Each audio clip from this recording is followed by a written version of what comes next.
ঘুরে পারি করে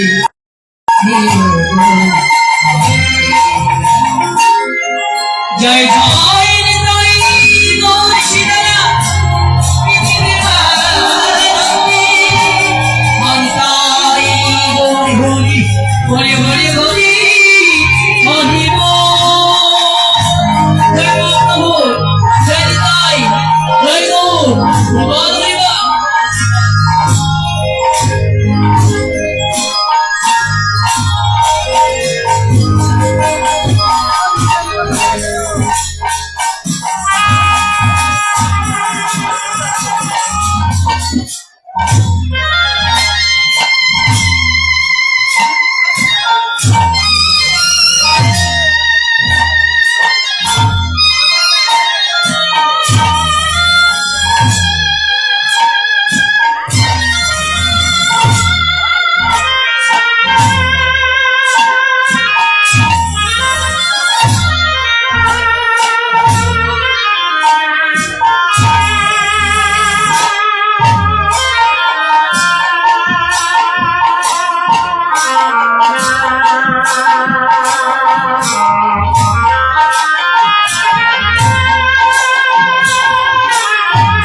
বল জয় গৌর হরিবল হরিবল জনিতাই জনিতাই হরিবল গৌর হরিবল হরে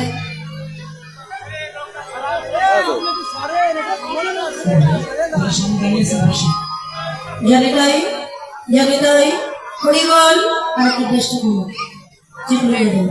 জনিতাই হরিবল জয় গৌর জয় রাধেশ্যাম জনিতাই হরিবল আর কিছু করব জনিতাই হরিবল জয় গৌর জয় রাধেশ্যাম জনিতাই হরিবল গৌর হরিবল জয় মা একটু হাইটা বল হ্যালো হ্যালো জনিতাই জয় রাধেশ্যাম হরে কৃষ্ণ একটা যে ভক্ত জনিতাই জনিতাই হরে কৃষ্ণ ভগবান জনিতাই হরিবল গৌর হরিবল জয় মা রাধেশ্যাম জনিতাই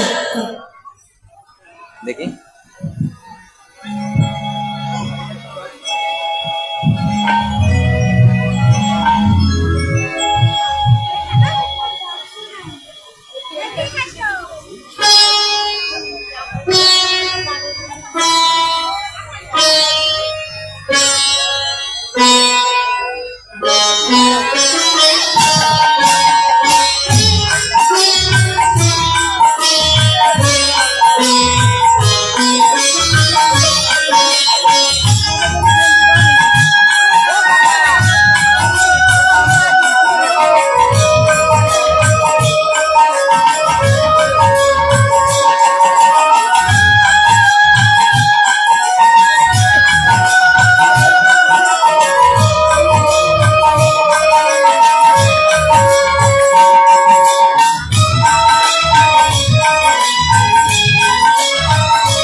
চরণে জীবনের শান তুমি প্রভু আমি জানাই আমি চরণে তোমার জীবনের শান তুমি প্রভু প্রণাম জানাই আমি চরণে তোমার জীবনের শান তুমি প্রভু প্রণাম জানাই আমি চরণে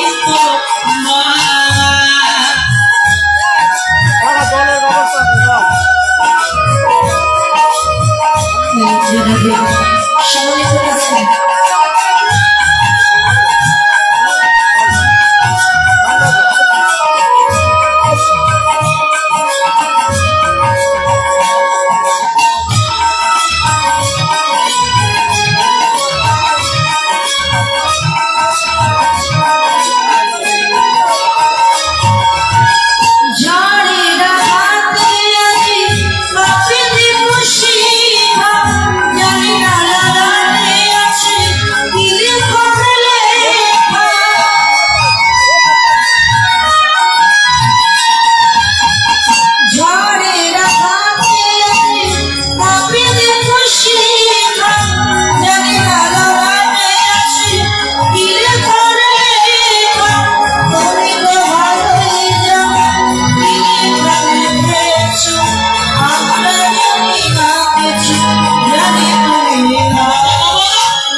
প্রভু আমার জবাব জানাই আমি চরণে তোমার জীবনের সাথী তুমি প্রভু আমার প্রণাম জানাই আমি চরণে তোমার প্রণাম জানাই আমি চরণে তোমার প্রণাম জানাই আমি চরণে তোমার প্রণাম জানাই আমি চরণে তোমার প্রণাম জানাই আমি চরণে তোমার প্রণাম জানাই আমি চরণে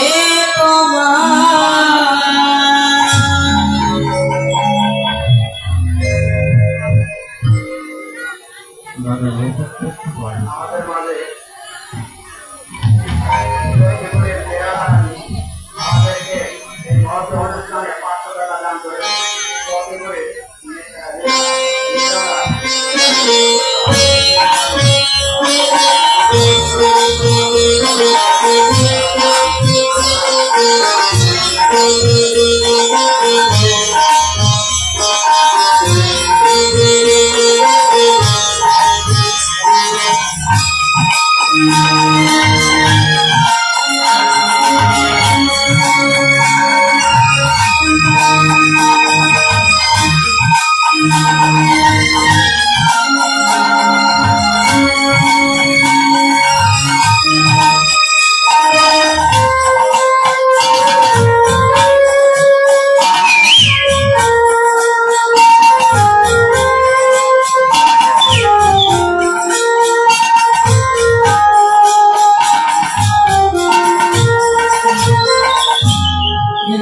হরে কৃষ্ণ হরিবল গৌর হরিবল জয় গৌর সমগত কৃষ্ণ ভক্ত কৃষ্ণ দাসনায় আপনাদের রাতুল চরণে জানায় সকল শতকোটি ধন্যবাদ। আপনারা পরম সাধুগুরু বৈষ্ণব ভক্তিমতী মায়ের সকলে এসেছে বহু দূর দূরান্ত থেকে ভগবান শ্রীকৃষ্ণের এই লীলা রস আস্বাদন করবেন, কিন্তু আমি অতি ক্ষুদ্র নগণ্য জীব বালিকা মতো এই কীর্তনের সম্বন্ধে আমার কোনো জ্ঞান নেই যে পরিবেশন করি আপনাদের মতো পরম ভক্ত ভক্তিমতী মায়েদের চিত্ত আনন্দ দান করুন। তো গুরু কৃপা হে কেবলম পরম দয়াল শ্রী গুরুদেব কৃপা করে নিয়ে এসেছেন আপনাদের মতো পরম ভক্ত ভক্তিমতী মায়েদের চরণ প্রান্তে তাই এসেছে। তো সকলে কৃপা করে দাদা এইটা মনে করে একটু কম হয়ে গেছে,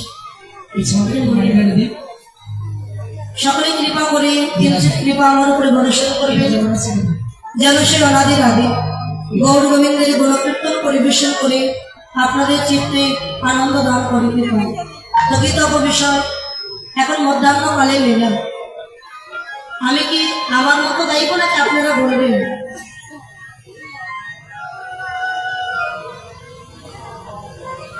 এখন যে মধ্যাহ্নকালে নিলাম নৌকা বিলাস সবাই সবল মিলে ভাবে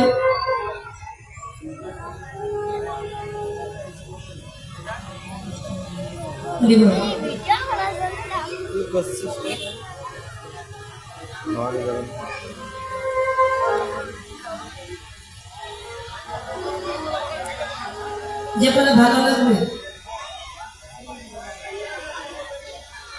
সুবল করে দেয় গাইব সুবল বেশ রাধা গোবিন্দের মিলন অর্থাৎ সুবল মিলন মধ্যাহ্নকালে মিলন আমরা সুবল বেশ রাধা গোবিন্দের মিলন। তো কীর্তন পরিবেশন করতে গিয়ে ভুল ত্রুটি হলে নিজ করে সন্তান মনে করে ভগ্নী মনে করে সকলে রাতুল চরণের স্থান দেবেন, তবে চরণ চরণ করবেন। জয় জয়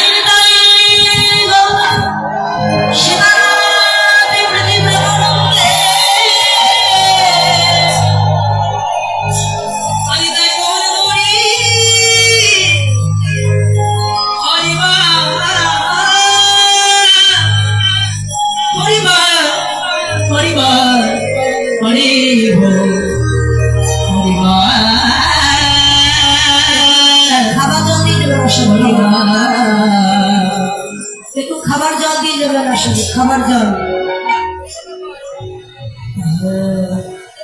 দিয়ে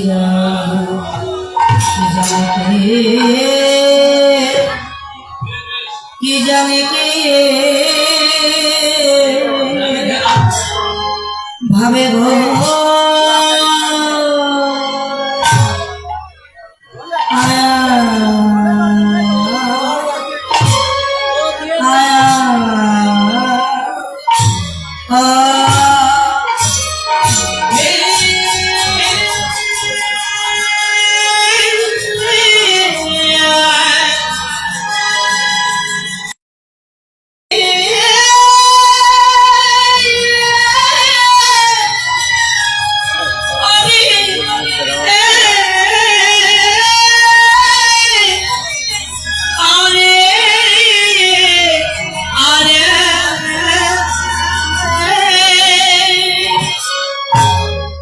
কি জানি কি ভাবে হবে গোরা ওবে প্রভুরে আমার কেনা আয়া আয়া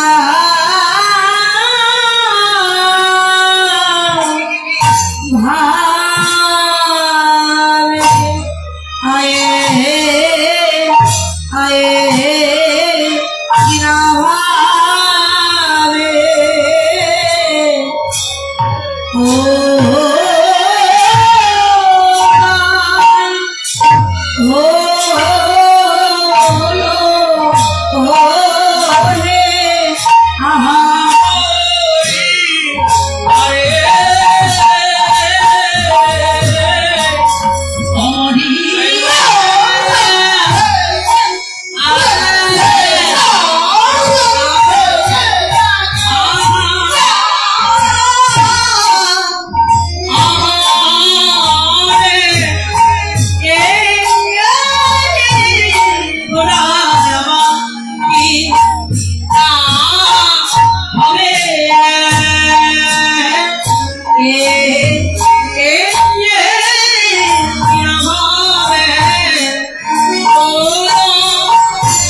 আজি রাধা রাধা বলে ও কি হয়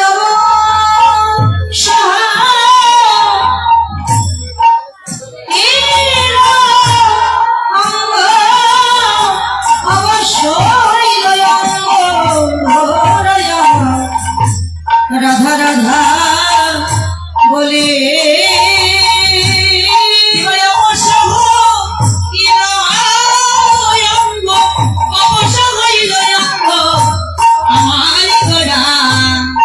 রাধা রাধা বলে অবশ্য হলো রে অবশ্য হলো রে অবশ্য হলো রে অবশ্য হলো রে হরি না রাধা রাধা বলে অঙ্গ অবশ্য হলো রে রাধা রাধা বলে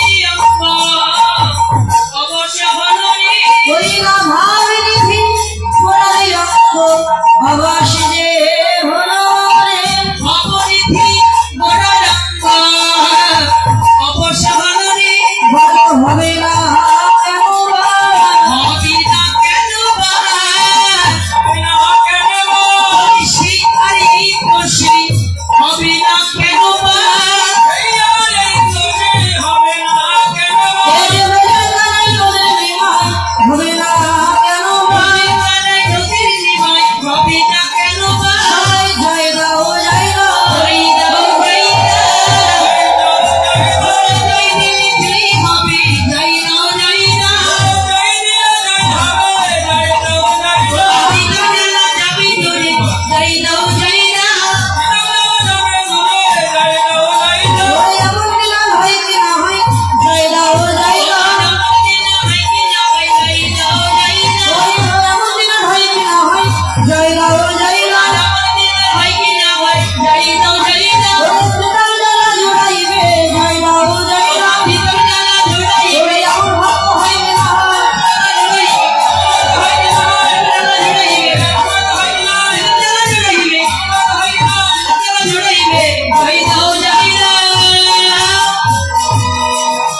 যে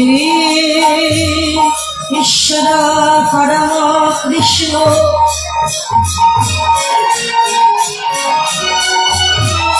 আমার আমার সচ্চিদানন্দ বিগ্রহ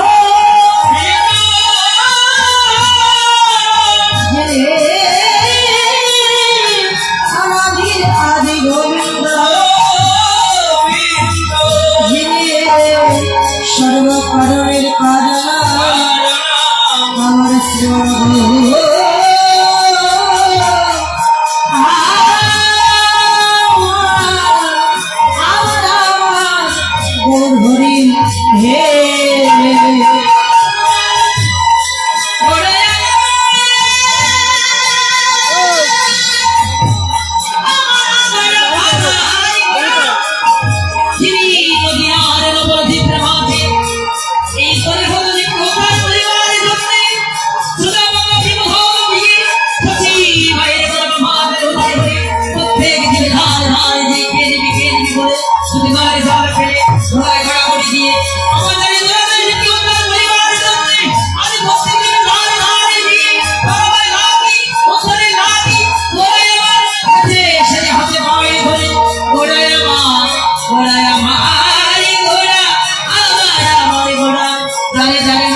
হে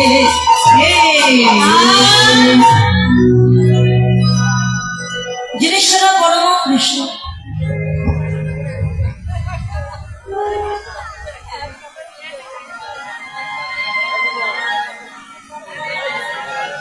সচ্চিদানন্দ বিগ্রহ যিনি অনাদি আদি গোবিন্দ সর্বকারণের যিনি কারণ যিনি বৃন্দাবনে ছিলেন ব্রজেন্দ্র নন্দন কৃষ্ণ মা যশোদার নয়নে নীলমণি কৃষ্ণ মণি ঋষি সাধক সাধিকা গন্ধর্ব ইন্দ্র হাজার হাজার বৎসর ধরে তপস্যা করছেন ধ্যান করছেন যে চরণ কমল পাওয়ার জন্য, কিন্তু যে চরণ কমল লাভ করতে পারে আজ সেন বিরিঞ্চে বাঞ্ছিত ধন এই কলির আবদ্ধ দেবতা, এই কলিতে পাবন গৌরঙ্গ সুন্দর, এই কলির অত্যাচারী পাপাচারী বেবিচারী দুরাচার এই কলিহত জীবকে উদ্ধার করবার প্রত্যাশা সুধাম নদিয়া নবদ্বীপের মাঝে গৌর হয়ে আবির্ভূত হয়েছে 1407 শতাব্দী 1486 খ্রিস্টাব্দে 891 সালে 23 ফাল্গুন চতুর্দশী তিথি উত্তীর্ণ হওয়ার সঙ্গে সঙ্গে উদয়গিরি ভেদ করে নবদ্বীপ সদৃশ উদয়গিরিতে ভক্তের ভগবান উদয় হয়েছে। কলিযুগের মাঝে এসে তুমি অযাচিত ভাবে নাম বিলিয়েছেন, কে ব্রাহ্মণ, কে চণ্ডাল, কে ধরি, কে গরিব, এই ভেদাভেদ না করে সবাইকে নাম দিয়েছিলেন আর সবাইকে বুকে জড়িয়ে ধরেছিলেন ভক্তের ভগবান। এই হরিনামে উদ্ধার হলো মনাই চাঁদ কাজী, হরিনামে উদ্ধার হলো চাপাল গোপাল, হরিনামে উদ্ধার হলো জাগাই মাধায়। মহাপ্রভু এই হরিনাম দিয়ে সকলকে উদ্ধার করলো। কিন্তু এখনকার বর্তমান সময়ে কিছু মানুষ আছে, তাদের মধ্যে জাতির ভেদাভেদ আছে। ওর নিচু জাত, ওর বাড়িতে আমি যাবো না, ও আমার বাড়িতে আসলে এসে এটাকে পরিষ্কার করে দিতে হবে, ওর বাড়িতে জল খাওয়া যাবে না, ওকে স্পর্শ করা যাবে না। আচ্ছা বাবা, এই যে আমরা কীর্তন শ্রবণ করছি সবাই, আপনারা বসে আছেন, আমি দাঁড়িয়ে আছি, আমি দাঁড়িয়ে দেখছি এদিকে মায়েরা বসে আছে, এদিকে বাবারা বসে আছে, সবার মাথা কিন্তু আমি দেখতে পাচ্ছি। এখন আমি যদি এখান থেকে 1 তলার উপরে উঠি কিংবা 2 তলার উপরে উঠি, সেখান থেকেও ভালো দেখতে পাবো কোন দিকে মায়েরা বসেছে, কোন দিকে বাবারা বসেছে। যখন 5 তলায় উঠবো, 5 তলায় উঠলে তখন কি আর দেখা যাবে কি বোঝা যাবে কোন দিকে মায়েরা কোন দিকে বাবারা বসেছে? যতই উপরে উঠবে তত কি দেখা যাবে? সব সমান, শুধু মাথা দেখা যাবে, কিন্তু কোন দিকে মায়েরা কোন দিকে বাবারা একটা বোঝা যাবে না, সব সমান। তাই জ্ঞানের উচ্চ স্তরে যারা বাস করে, যারা অধিক জ্ঞান সম্পন্ন, তাদের কাছে সব সমান। কিন্তু কিছু কিছু মানুষ আছে, কিছু বিদ্যা অভ্যাস করেছে, কথাই বলে না অল্প বিদ্যা ভয়ঙ্করী। কিছু বিদ্যা অভ্যাস করে তারা চিন্তা করছে আমাদের মধ্যে এই জাতির ভেদাভেদ থাকবে, ওর নিজ জাত আমার বাড়িতে আসা যাবে না, ওর বাড়িতে আমি যাব না। আচ্ছা, মহাপ্রভুর কাছে তো জাতির ভেদাভেদ ছিল না, তিনি তো সবাইকে হরিনাম দিয়ে একাকার করেছেন। জাতিতে মুসলমান ছিল মনাই চাঁদ কাজী, মুসলমান হয়েও তিনি কিন্তু সবাইকে, মহাপ্রভু একটা মুসলমানকে উদ্ধার করেছিল মধুমাখা হরিনাম। হরিনাম করবার অধিকার সবারই আছে। আচ্ছা মা, কলির পিতাকে, কলির পিতা আমার গৌরাঙ্গ সুন্দর, আর কলির মাতাও আমার গৌরাঙ্গ সুন্দর। তাহলে পিতা যদি একজন হন, আমরা তো সবাই তার সন্তান। আদি পিতাকে,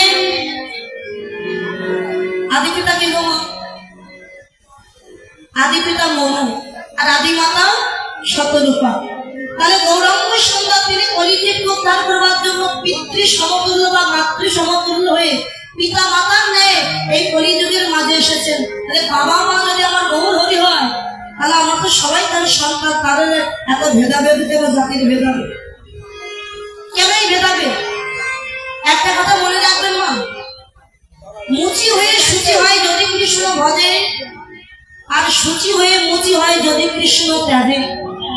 ব্রাহ্মণ ব্রাহ্মণ হয় যদি কৃষ্ণ ত্যাজে, চণ্ডাল ব্রাহ্মণ হয় যদি কৃষ্ণ ভজে। পদ্মফুল যখন প্রস্ফুটিত হয় মা, কোথায় পদ্ম প্রস্ফুটিত হয়? বদ্ধ জলে, নোংরা জলে। তো পদ্মের জন্মটা দেখা হয় না যে কোথায় জন্ম নিল। সেই পদ্ম ফুল নিয়ে গোবিন্দ সেবাই দেওয়া হয়, কিন্তু যে গোলাপ ফুল ঘরের ছাদের টপে হয়, কত পরিচর্যা করে তারপরে গোলাপ প্রস্ফুটিত করতে হয়। দেখতেও খুব সুন্দর, কিন্তু গোলাপ কখনো গোবিন্দ সেবায় লাগে না। ওই পদ্ম ফুলি গোবিন্দ সেবায় লাগে। তাই মানুষের জন্মের বিচার করো না, মানুষের কর্মের বিচারটা করো। আমি উঁচু কুলে জন্ম নিয়েছি, জন্ম নিয়ে আমি এমন একটা কর্ম করলাম, যেমন মৃত্যুর পরে গ্রামের লোকজন বলছে লোকটা মরে গেছে না বেঁচে গেছে। এতদিন যা খারাপ কর্ম করেছে, বেঁচে গেছি, একটা পাপী অন্তত গেল। লোকে যে দেখে আমাকে বলছে বেঁচে গেছি, মরে গেছে না বেঁচে গেছে। উঁচু কুলে জন্ম নিয়ে আমার কি লাভ হলো? কি লাভ হলো না? আমার কোনো লাভ হলো না। আবার অনেকে আছে নিচু কুলে জন্ম নিয়েছে, সেই ব্যক্তি মারা গেছে, গেছে, তো গ্রামের লোক জানতে পেরে ছুটে গিয়ে বলছে, আরে লোকটা এত ভালো ছিল, মরে গেল। সবাই আফসোস করছে, তাই নিচু কুলে জন্ম নিয়ে আবার কি ভালো কর্ম করলো, সবাই তার নাম করছে। জানবেন ওই ব্যক্তি যাবে স্বর্গে, আর যে বলবে ও মরে গেছে না বেঁচে গেছে, মানে ওই পাপি যাবে নরকে, নরক যন্ত্রণা ভোগ করার জন্য। তাই যে বলেই তার ঘটনা কেন, যদি ভক্তি থাকে, ভক্তির জীবনে তার কৃপা হয়, তার কৃপা বস্তু পাওয়া যায়। নিচু কুলে জন্ম নিয়েছিল কেমন, আমার ভগবানের একজন প্রিয় ভক্ত, যার নাম ছিল ভক্ত রহিদাস, নিচু কুলে জন্ম নিয়েছিলেন। আচ্ছা, যে যেমন কর্ম করে তেমন জন্ম লাভ করে, যিনি কর্মফল প্রদাতা তিনি কর্ম অনুযায়ী জন্ম দিয়ে থাকে। রহিদাস এমন কি খারাপ কর্ম করলো যে তার নিচু কুলে জন্ম হলো, আবার এমন কি ভালো কর্ম করলো যে নিচু কুলে জন্ম নিয়েও সে পরম কৃষ্ণ ভক্ত হলো। এটা জানতে হলে জানতে হবে রহিদাসের পূর্ব জন্মের কথা। রহিদাসের পূর্ব জন্মে তার নাম ছিল প্রেমানন্দ।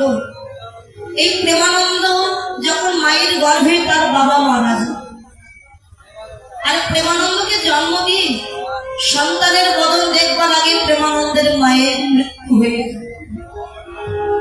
গ্রামের লোকজন গিয়ে বলছে, দেখেছিস ছেলেটি কেমন অলক্ষণী, কেমন অপয়া, ওরে ও জন্মানোর আগে নিজের বাপকে খেয়েছে, আর জন্ম নিয়ে নিজের মাকে খেয়েছে, অলক্ষণে অপায়, ওর মুখ দেখাও পাও। তাহলে কি করবে? সবাই মাত্র একদিনের বাচ্চা, কেউ কি না নিলে তো মরে যাবে।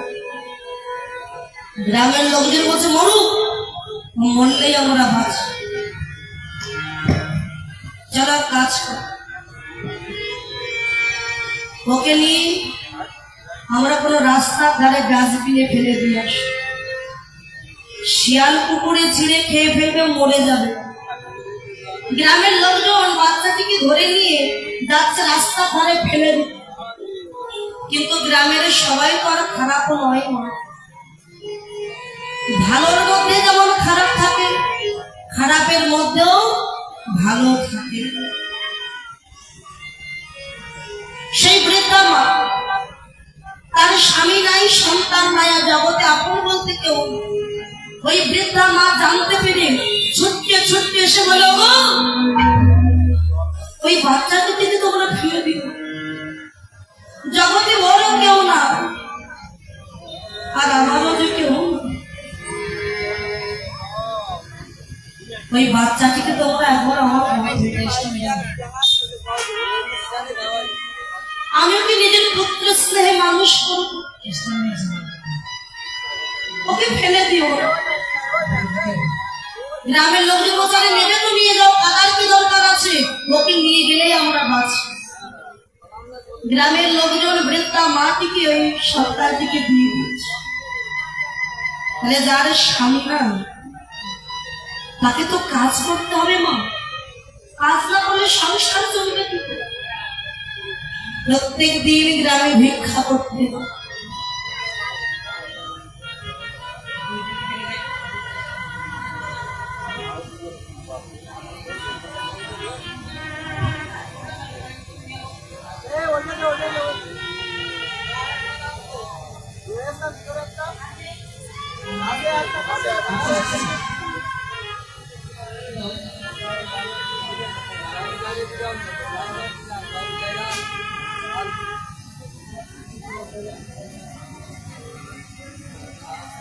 ভালো হয় দুইদিকে ভক্তি।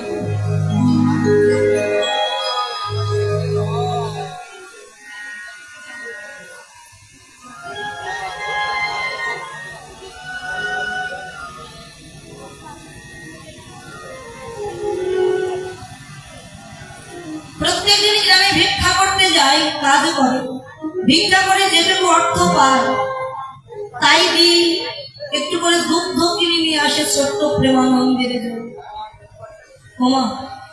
একদিন যায়, দুদিন যায়, ছেলেটা আস্তে আস্তে বড় হচ্ছে। বাচ্চাদের খেলা হয় কি, হাতি ঘোড়া পুতুল এগুলো নিয়ে খেলা করে, আর ছোট্ট প্রেমানন্দের খেলা কি জানো, মাটি দিয়ে সুন্দর করে কৃষ্ণ মূর্তি তৈরি করে বাগানের ফুল তুলে মালা গেঁথে ভগবানের গলায় কি বলে গেলাম, আমার দেওয়ার মতো কিছু না। বাগানের ফুল আর নয়ন গঙ্গার জল দিলাম আমি তোমাদের সাথে। তুমি নিজে করে গ্রহণ করো প্রভু, এই বলে কাজ। ভগবান বললেন, মনে মনে বললেন, ওরে এইটুকু বয়সে অন্য সব খেলা রেখে তুই আমার চরণ নিয়ে পড়ল প্রেমানন্দ, তুই আমার কেমন ভক্ত হয়েছিস, তোকে যে একটু পরীক্ষা করতে হবে। মা ছেলের ভালোই দিন যাচ্ছিল, 1 বছর যায় 2 বছর যায়, এমন করে ছেলেটির 5 থেকে 6 বছর বয়স। ছেলেটি যখন 6 বছর বয়স হলো, ভগবান দেখলেন এবারে পরীক্ষা দেওয়ার সময় হয়ে গেছে। প্রেমানন্দ কাছে খেলা করতে মাঠে, হঠাৎ মাত্র 3 দিনের জল হয়ে ওই বৃদ্ধা মায়ের মৃত্যু হয়ে গেল। প্রেমানন্দ জানে, সে তো খেলা করছিল মাঠে। গ্রামের একজন গিয়ে বলে, প্রেমানন্দ, ও প্রেমানন্দ, তুই খেলা করছিস, ঘরে গিয়ে দেখবি না প্রেমানন্দ, তোর মা মারা গেছে।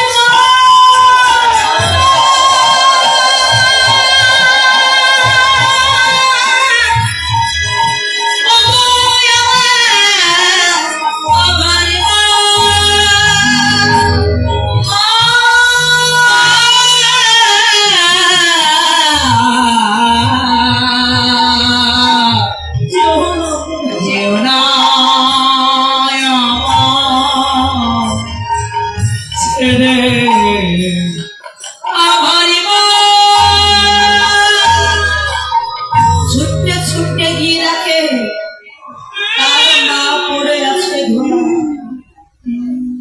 ছুটে গিয়ে আছাড় খেয়ে পড়েছে মৃত মায়ের বুকের উপর। ও একবার কথা বল, একবার প্রেমানন্দ বলে আমায় ডাকুন গো। তুমি ছাড়া যে আমার কেউ ভালো, একবার কথা বল। তুমি চলে গেলে কি আমায় ঘুম পাড়াবে, কি আমায় আদর করবে মা? তুমি ছাড়া যে আমি অনাথ হয়ে যাব।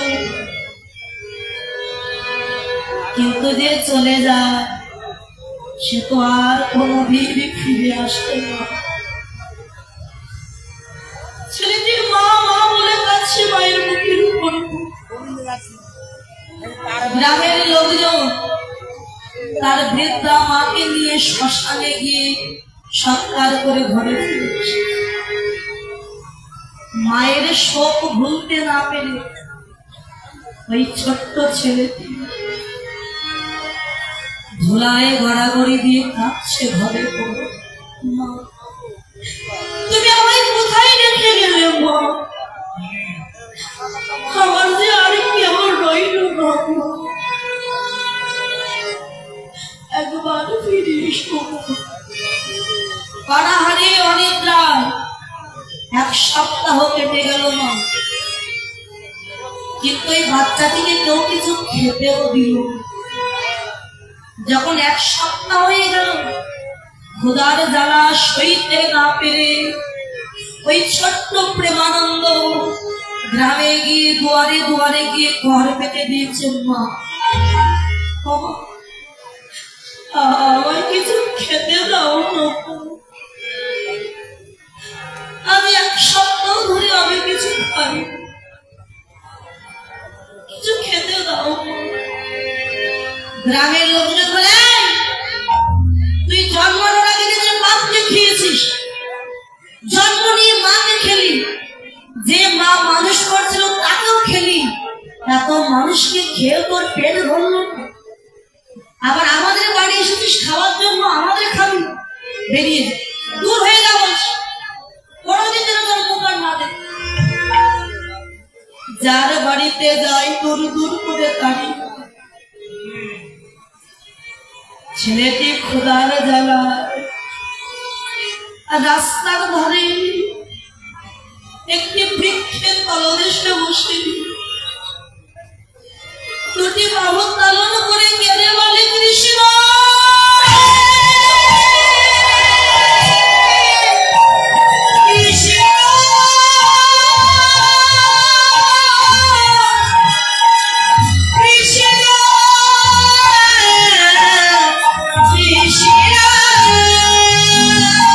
কৃষ্ণ আমার জীবনে দুঃখ ছাড়া কি কোনদিন তুই সুখ লিখিস রে কৃষ্ণ? আমাকে দুঃখ দিতে তুই সুখ পাবি কৃষ্ণ। কৃষ্ণ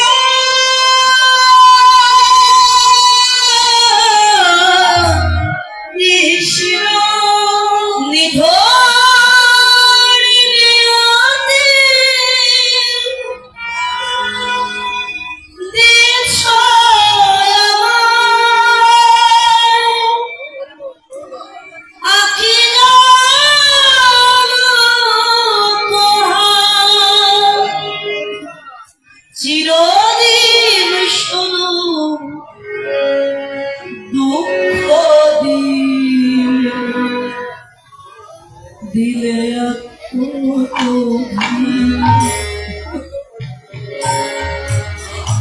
নিঠুর নিয়তি দিয়েছ আখি জল পোহাও, আখি জল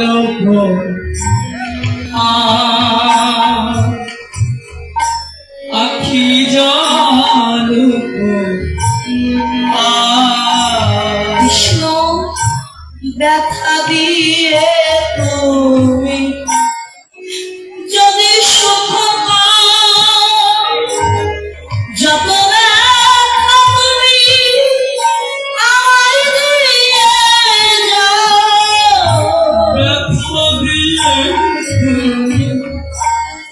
যদি সুখ পাও, যত ব্যথা তুমি আমাকে দাও, ব্যথা দিয়ে তুমি যদি সুখ পাও,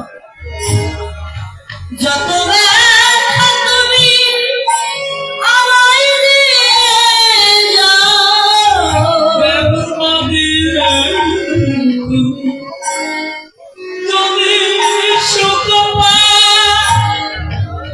যত ব্যথা তুমি আমাকে দিয়ে যাও, নিঠুর নিয়তি দিয়েছ আমায় আখি জল পোহাও, আখি জল আখি জল দেখা দে কৃষ্ণ।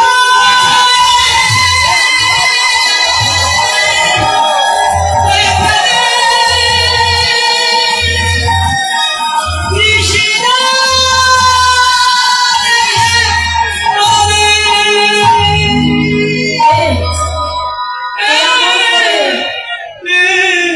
মধুর সুরে প্রাণ ঝোড়ানো ডাকে আমায় ডাকে, আমার আসল কেঁপে উঠেছে কে আমায় ডাকে? ভগবান আর বিলম্ব না করে একজন বৃদ্ধ রূপ ধরে হাতে লাঠি নিয়ে কাঁপতে কাঁপতে প্রেমানন্দের কাছে এসে, হ্যাঁ কে তুই, কাঁদছিস কেন? আমার নাম হলো প্রেমানন্দ। জানো জগতে আমার বাবা মা কেউ নেই, আরে যার বাড়িতে যায় আমায় দূর দূর করে তাড়িয়ে দিল। আমি আজ 7 দিন হলো খাই, আমাকে কিছু খেতে দাও। ভগবান বললেন, ওরে আমি নিজে একজন ভিখারি মানুষ, আমি তোকে কি খেতে দেবো রে? তোর এক কাজ কর, তোর ক্ষুধা পেয়েছে? হ্যাঁ, আমারও খুব ক্ষুধা পেয়েছে। তুই এখান থেকে চলে যা, বারাণসীতে গুরু রামানন্দের আশ্রম আছে, ওই আশ্রমে গেলে ওখানে থাকতে পারবি, খেতে পারবি। আর দেরি করিস না, যা চল। সত্যি বলছো? হ্যাঁ সত্যি বলছি। ছেলেটি ছুটতে ছুটতে চলে গেল বারাণসীতে। গিয়ে দেখছি গুরু রামানন্দের আশ্রম, গুরুদেব দাঁড়িয়ে আছে। আর ছুটে গিয়ে গুরুদেবের চরণে আছাড় খেয়ে পড়েছে। গুরুদেব, গুরুদেব, এই কে তুই? আমার চরণ ধরে কাঁদছিস? গুরুদেব, আমার নাম প্রেমানন্দ। বাবা মা কেউ না, যে মা মানুষ করছিল সে মাও আমায় ছেড়ে চলে। সবাই আমায় অবহেলা করে, ঘৃণা করে। তোমার আশ্রমে আমাকে একটু থাকতে দাও না গুরু। আজ থেকে তুমি আমার বাবা, তুমি আমার মা, তুমি আমার সব। আরে বাবা, তুই বলছিস তোর বাবা মা কেউ না, ঠিক আছে তুই আমার আশ্রমে থাক, তবে আশ্রমে থাকতে গেলে একটা নিয়ম তোকে মেনে চলতে। বলো গুরুদেব কি নিয়ম? প্রত্যেক দিন তুই গ্রামে ভিক্ষা করতে যাবি, তোর ভিক্ষার চাল ডাল এনে আমায় দিবি। সেই চাল ডাল দিয়ে অন্ন ব্যঞ্জন রন্ধন করে আমি আমার মদন গোপালকে ভোগ নিবেদন করব। শোন বাবা, জীবনে যেন অযাচিত ভাবে কারোর বাড়ি থেকে ভিক্ষা করবি। গুরুদেব, অযাচিত মানে কি? শোন বাবা, যেখানে তোর 5 বাড়ি গেলে হবে সেখানে তুই 6 বাড়ি যেতে পারবি। যদি কেউ বেশি তোকে ভিক্ষা দেয়, চাল ডাল নিবি না, এক মুষ্টি, প্রত্যেক বাড়ি থেকে এক মুষ্টি করে চাল নিবি। বেশি দিলে কখনো নিবি না, আর কারো কাছ থেকে চেয়ে কিছু কোনোদিন নিতে পারবি। ঠিক আছে গুরু। প্রত্যেকদিন ভিক্ষা করে এনে দেয়, আর গুরুদেব রন্ধন করে ওই মদন গোপালকে ভোগ নিবেদন। এই গুরুদেব ছিলেন যোগী পুরুষ। তিনি ধ্যান যোগে দেখতে পেতেন স্বয়ং মদন গোপাল পাথরের বিগ্রহ থেকে এসে ওই প্রসাদ সেবা দেখতে পেতেন ধ্যান যোগ। একদিন যায়, দুদিন যায়, কয়েক মাস চলে গেল। আর আজকে হলো ছেলেটির কাল, প্রচন্ড ঝড় বৃষ্টি হচ্ছে। গুরুদেব বললেন, কি রে বাবা, আজকে ভিক্ষায় যাবে? গুরুদেব, প্রচন্ড ঝড় বৃষ্টি হচ্ছে, একটু কম হলে আমি ভিক্ষায় যাব। ঠিক আছে তুই তাই যাস। যে একটু বৃষ্টি কম হয়েছে মা, ছেলেকে ভিক্ষায় চলে গেল। বাচ্চা তো মাথায় অত বুদ্ধি নেই, চিন্তা করছে বৃষ্টি হচ্ছে তো আমি সব বাড়িতে যাব না, সামনে যে জমিদার বাড়ি দেখছি ওই জমিদার বাড়ি থেকে আমি অযাচিত ভাবে চাল ডাল ভিক্ষা করে আনবো। আর গুরুদেব তো মন্দিরে আছে, গুরুদেব কিছু জানতেও পারবে, কিন্তু সে জানে না যে তার গুরুদেব যোগী পুরুষ। জমিদার বাড়ি থেকে চাল ডাল ভিক্ষা করে এনে গুরুদেবকে দিয়েছে। গুরুদেব রন্ধন করে ভোগ লাগিয়েছে মদন গোপালের সেবা, কিন্তু আজকে আর মদন গোপালের সেবা করতে গেলেন। কেন? ওই যে সেবার অপরাধ হয়ে গেল। দেখি প্রত্যেকদিন মদন গোপাল সেবা করতে আসে, আজকাল এলো না, তাহলে আমি কি কোনো অপরাধ করেছি? ধ্যান যোগে দেখতে পেল অপরাধ তার নয়, তার প্রিয় শিষ্য প্রেমানন্দ করেছে অপরাধ। ডাক দিয়েছে, প্রেমানন্দ, ও প্রেমানন্দ। গুরুদেব, আমাকে তুমি ডাকছো? গুরুদেব, সত্যি করে বল, তুই কোথায় ভিক্ষা করতে গিয়েছিস? গুরুদেব, আমায় তুমি ক্ষমা করে দাও।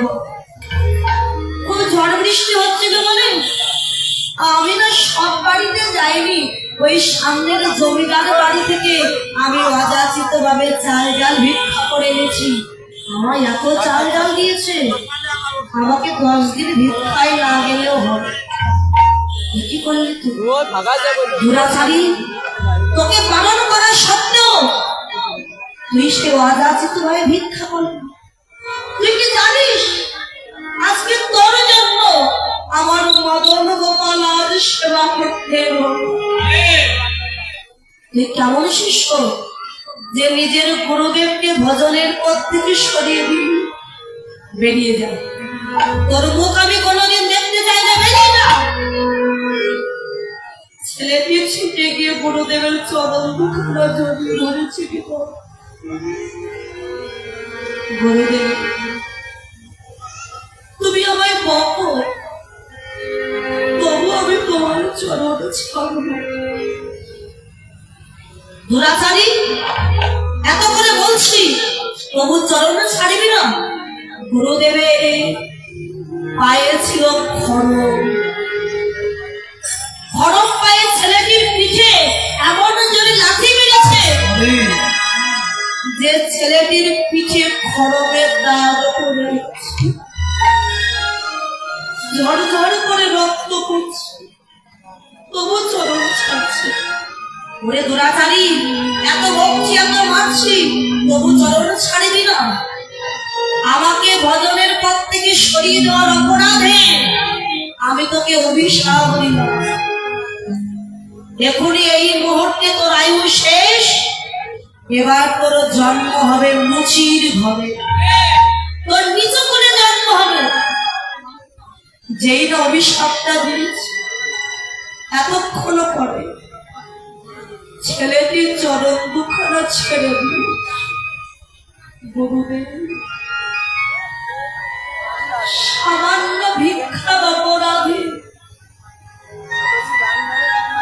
তুমি আমাকে একেবারে নিচু করে পাঠিয়ে দিলে। গুরুদেব, গুরুদেব, আমি কিছু ভুলে যাই তাতে কোনো দুঃখ নেই, তবে আমায় এই আশীর্বাদ করো যে ভুলেই আমার জন্ম হোক না কেন, গুরুদেব, যেন তোমার চরণ ছাড়া করো না গো। বিদায় গো, হরি বল। ছাড়া করো না যেন তোমার চরণ ছাড়াই আমায় করো না গো। আমায় যে ভুলে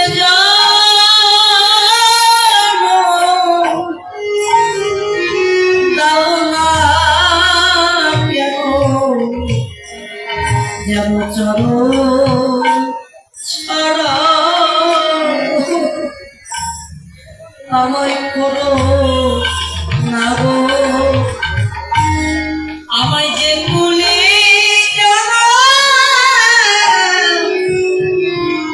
দাও না কেন, যেন চরণ ছাড়া করো না। গুরুদেব, আশীর্বাদ করো, যে ভুলেই জন্ম হোক না কেন আমি যেন তোমার চরণে আবার আসতে পারি। এই বলে ছেলেটি ছুটতে ছুটতে গিয়ে ওই বারাণসী গঙ্গার জলে ঝাঁপ দিয়ে ছেলেটি প্রাণ বিসর্জন দিয়েছে। কিছু মাস পরে ওই ছেলেটি আবারও জন্ম নিয়েছে কাশীধামে রাঘব রুহিদাসের পুত্র হয়ে। নাম হলো তার রুহিদাস।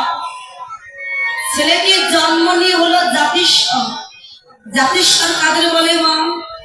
যারা পূর্ব জন্মের কথা বলতে পারে, জানে, তাদের বলা হয় জাতিস্বর। ছেলেটি জন্ম নিয়েছে, কিন্তু পূর্ব জন্মের সব কথা তার মনে আছে। 10 দিন হয়ে গেল বাবা, কান্না বন্ধ করছে না। মায়ের স্তনদুগ্ধ পান করছে।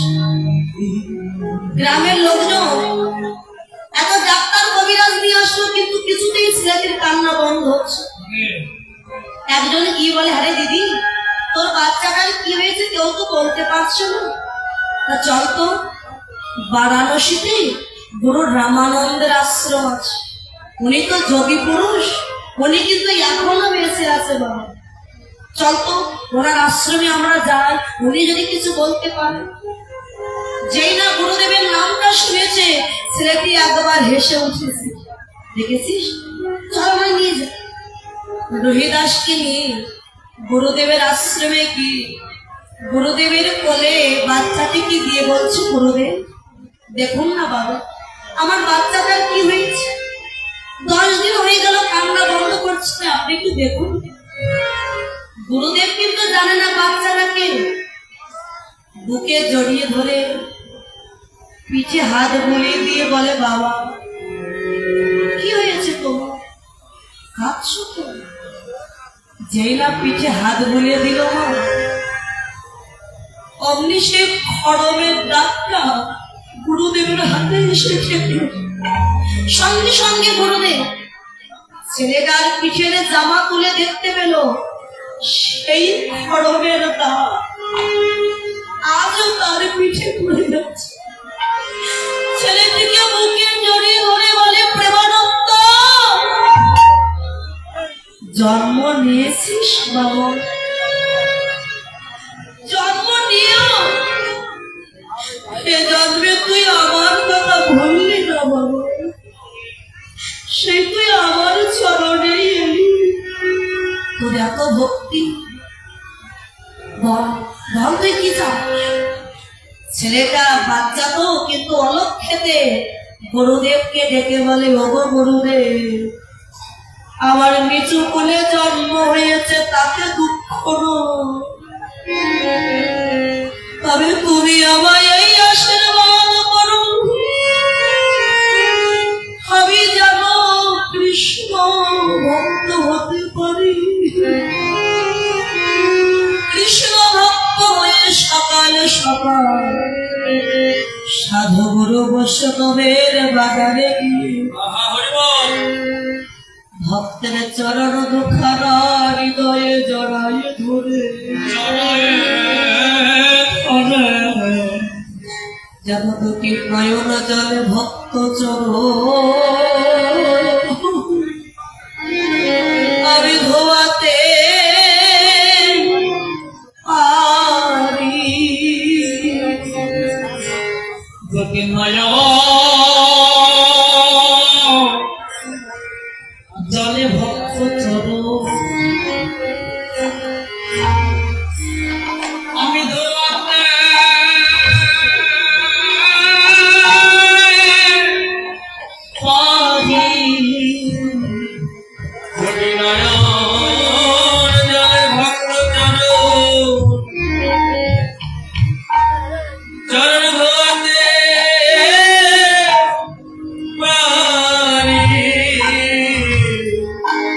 শুধু এ জন্মে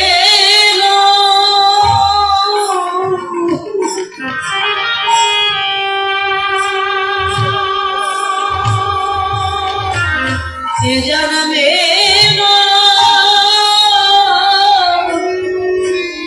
প্রতি জন্মে জন্মে জন্মে দুটি নয়ন জলে ভক্ত চরণ যেন ধোয়াতে পারি। শুধু এ জন্মে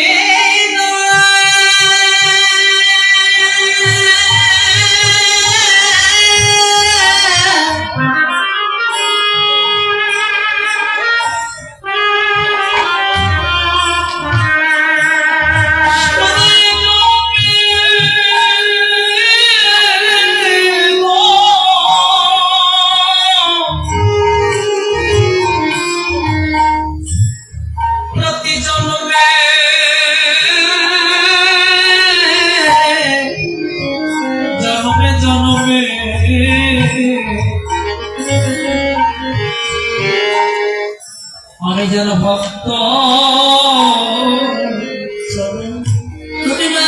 জলে ভক্ত চরণ ধোয়াতে মনি দলে চরণ ধোয়াতে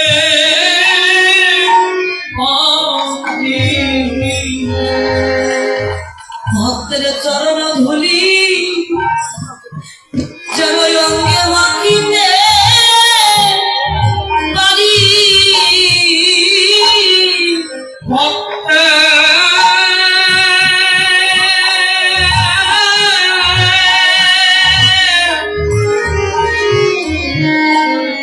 ভক্তের চরণ ধুলি আমি যেন অঙ্গে মাখিতে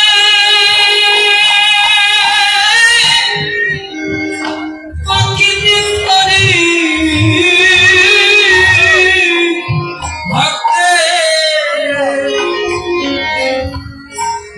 ভক্তের চরণ